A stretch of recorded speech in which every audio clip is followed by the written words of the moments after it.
How frequently should I change job?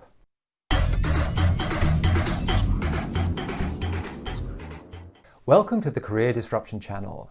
My name is Ade McCormack.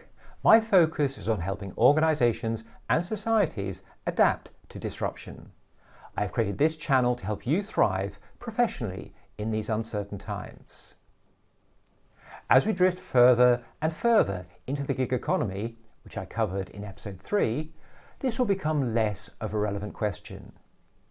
In the gig economy, job duration can be measured in hours rather than in the traditional months and years. And the choice of when we switch job will be less determined by our personal whims and more by an algorithmic scheduler. But most of us are not operating at that level of granularity. So let's presume for a second that people typically have one source of income and it comes from one employer. I am referring here to permanent employees. These are individuals who are on a permanent contract with the organisation. This is true of contract workers too.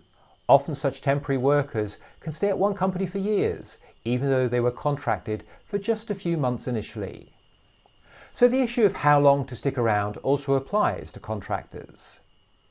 At the outset of my career, it was considered wise not to flit between companies, as it would be perceived as either you being unable to settle into a place of work, or that your work was substandard, and it typically took employers a month or two to establish this.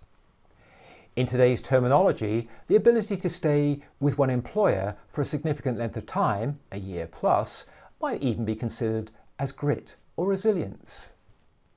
The key question we need to be asking is whether sticking around serves us well.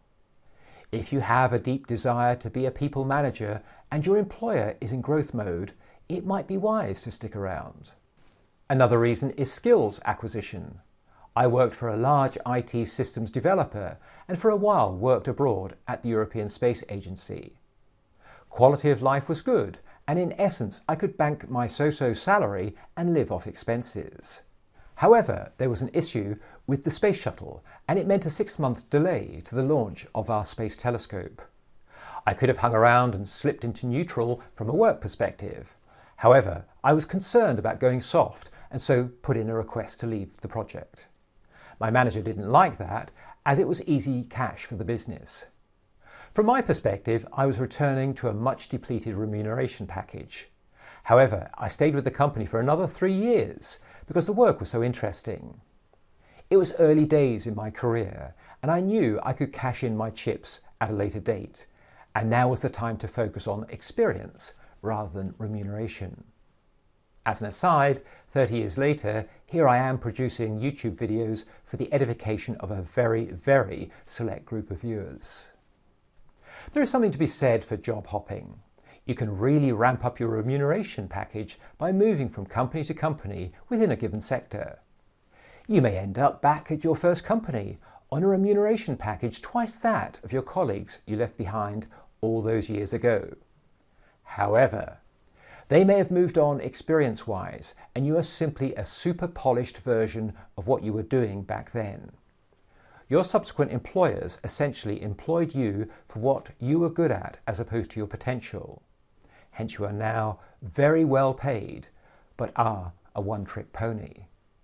This isn't always the case, but be careful. In broad terms, it is about striking the best balance between what is right for you and what is right for the employer.